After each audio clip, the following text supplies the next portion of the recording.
नमस्ते साथियों। 14 सितंबर हिंदी दिवस के अवसर पर प्रत्येक प्राथमिक विद्यालय में आयोजित किए जाने वाले एफएलएन मेला में कौन कौन सी गतिविधियों का आयोजन होगा, कौन कौन सहभागी होंगे, पूरी जानकारी इस वीडियो के माध्यम से हम जानते हैं। 26 जुलाई को राज्य शिक्षा केंद्र के द्वारा इस संदर्भ में विस्तृत दिशा निर्देश जारी किया गया है और इस दिशा निर्देश में जो कुछ भी दिया गया है इसके सार को हमने इस ग्रीन बोर्ड पर लिख कर रखा है और एक एक बिंदु के बारे में हम जानने का प्रयास करते हैं। तो आइए प्रारंभ करते हैं। जैसा कि आप देख रहे हैं एफएलएन मेला 14 सितंबर हिंदी दिवस। तो सबसे पहला बिंदु है उद्देश्य। इस मेले के आयोजन का उद्देश्य क्या है? इस मेले के आयोजन का मुख्य उद्देश्य है सहभागिता। सहभागिता किसकी? माताओं की, अभिभावकों की। तो अभिभावक यानी पालकगण जो हैं कक्षा 1 और 2 में अध्ययनरत विद्यार्थी हैं, उनकी माताएं बच्चों के सीखने में भागीदार बने, इस हेतु इस मेले का आयोजन किया जा रहा है। ठीक है, तो पहला उद्देश्य हमने देखा, जैसे हमने लिखकर रखा है कि सामुदायिक सहभागिता, अभिभावकों माताओं को सीखने हेतु भागीदार बनाना, इसमें यही जानकारी दी गई है। दूसरा बिंदु देखते हैं यहाँ पर सहभागिता किस किस की होगी, यानी कौन कौन अपनी सहभागिता सुनिश्चित करेंगे। अब एफएलएन मेला का आयोजन होना है, ठीक है, तो कक्षा 1 और 2 के 2 बच्चे आएंगे ही, साथ में उनकी माताओं को विशेष तौर से यहाँ पर आना है, अर्थात मेले में उन्हें बुलाना है। ठीक है, तो भागीदार कौन कौन हुए? पहले तो बच्चे कक्षा 1 और कक्षा 2 के, दूसरा उनकी माताएं। ठीक है, आगे हम देखते हैं। तो यहाँ पर आप देखेंगे पालकगण, तो पालकगण भी उसमें आ सकते हैं। यदि जो कोई आना चाहता है ग्राम से, पालक बंधु आने, तो किसी को भी रोकना नहीं है, सभी लोग सहभागी हो सकते हैं, देख सकते हैं, गतिविधियों को जान सकते हैं कि कौन कौन सी गतिविधियां की जा रही है।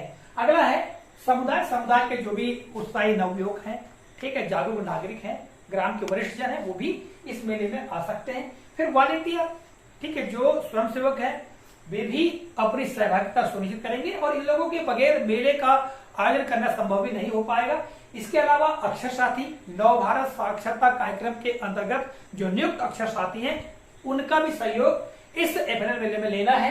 ठीक है, फिर आंगनवाड़ी कार्यकर्ता एवं सहायिका, जो ग्राम की आंगनवाड़ी है वहां की कार्यकर्ता और सहायिका दोनों को भी इस मेले में सहभागिता निभाते हुए सहयोग प्रदान करना है। इसके अलावा भूतपूर्व या अन्य जो विद्यार्थीगण हैं वे भी इस एफएलएन मेले में सहयोग करेंगे। ठीक है, अब मेले का आयोजन होगा जिसमें हम आगे बात करेंगे। अभी स्टॉल लगाए जाएंगे बच्चों के लिए, तो किसको क्या सहभागिता सुनिश्चित करना है इसके बारे में आगे जानकारी हम देखते हैं। अगर आता है मेले का समय, तो मेले का समय क्या रहेगा, यह महत्वपूर्ण है। तो मेले का समय वही रहेगा जो विद्यालय का समय है, 10 बजे से 4:30 तक। ठीक है, तो इसी समय पर मेले का आयोजन होगा। अगला है स्थान। किस स्थान पर मेले का आयोजन होगा? तो विद्यालय परिसर ही होगा, किंतु विद्यालय परिसर का खुला स्थान, वहीं पर मेले का आयोजन होगा। आगे हम बात करते हैं स्टॉल की। ठीक है, तो स्टॉल लगाए जाएंगे बच्चों के लिए। तो सबसे पहले तो जो बच्चों के लिए एफएलएन मेला कार्ड जो है, रिपोर्ट कार्ड है, उसमें पंजीयन किया जाएगा। ठीक है, और 6 स्टॉल को लगाए जाएंगे, जैसा कि आप देख रहे हैं यहाँ पर 6 स्टॉल, और प्रत्येक स्टॉल पर एक वॉलंटियर होगा। तो वॉलंटियर कौन कौन हो सकते हैं? अक्षर साथी हो सकते हैं, ठीक है, जो अन्य स्वयंसेवक वो हो सकते हैं, आंगनबाड़ी कार्यकर्ता हो सकती है, सहायिका हो सकती है। ये वॉलंटियर प्रत्येक स्टॉल पर रहेंगे। इसके अलावा जो छात्र हैं कक्षा 7-8 के जो छात्र हैं उनको भी रखा जा सकता है। तो जवाबदार व्यक्ति जो बच्चे की सही जांच हो सके, ठीक है, सही गतिविधि करवा सके, तो ऐसे लोगों को ही वॉलंटियर के रूप में नियुक्त करना है प्रत्येक स्टॉल पर। ठीक है, आगे हम बात करते हैं स्टॉल के कौन कौन से भाग हैं। तो स्टॉल के भाग में हम देखेंगे तो इसमें कुल 6 भाग हैं। पहला है शारीरिक व बौद्धिक। ठीक है, शारीरिक और बौद्धिक, अभी पिछले वीडियो में हमने जो रिपोर्ट कार्ड है उसमें जो भी गतिविधियां हैं उसके बारे में जानकारी आपको दी है। तो शारीरिक और बौद्धिक पहला, दूसरा है भाषा विकास कौशल, तीसरा है गणित की पूर्व तैयारी कौशल, और चौथा है बच्चों का कोना। अगला है भाषा विकास यानी लेखन कौशल, और आगे हम देखेंगे तो सामाजिक व भावनात्मक विकास। इस तरह 6 स्टार लगाए जाएंगे।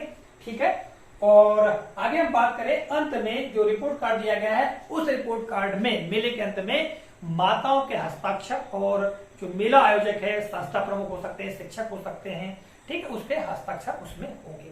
तो इस तरह की गतिविधियों का आयोजन होना है और आप यह दिशा निर्देश देख रहे हैं। ठीक है, और पूर्व के वीडियो में हमने रिपोर्ट कार्ड के बारे में पूरी जानकारी दी है। तो आप ये जो स्टॉल है इनके बारे में पूरी जानकारी आप प्राप्त कर सकते हैं। ठीक है, तो इस वीडियो के अंत में उस वीडियो को भी आप क्लिक करके देख सकते हैं।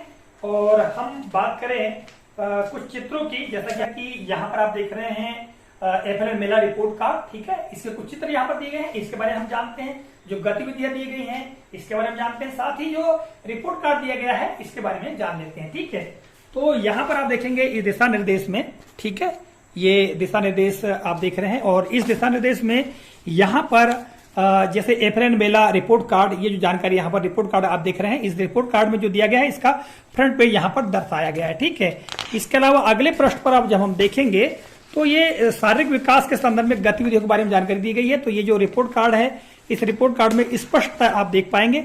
इस रिपोर्ट कार्ड के बारे में पूर्व के वीडियो में हमने जानकारी दी है, जैसा कि आप देख रहे हैं। ठीक है, यहाँ पर आप देखेंगे तो शारीरिक विकास, फिर ये बौद्धिक विकास, फिर भाषा विकास, गणित की पूर्व तैयारी। इधर देखेंगे तो बच्चों का कोना के अंतर्गत शारीरिक विकास और भाषा विकास लिखना, और फिर सामाजिक और भावनात्मक विकास यानी भाव पहचानों के अंतर्गत ये गतिविधियां दी गई। और अंत में यहाँ पर माता के हस्ताक्षर, अंगूठे के निशान, और यहाँ मेला आयोजक के हस्ताक्षर होंगे। तो इस तरह से ये आप देख रहे हैं पूरा जो जानकारी इस दिशा निर्देश में दी गई है, हमने रिपोर्ट कार्ड में आपको बताया। ठीक है, ये पूरी जानकारी यहाँ पर दी गई है। ठीक है, मेले के संदर्भ में पूरी गतिविधियों के बारे में यहाँ पूरा बताया गया है। ठीक, तो साथियों इस वीडियो के माध्यम से हमने लगभग जानकारी आपको देने का प्रयास किया है। आशा करते जानकारी उपयोगी लगी होगी। तो मिलेंगे अगले कार्यक्रम में, तब तक के लिए जय हिंद।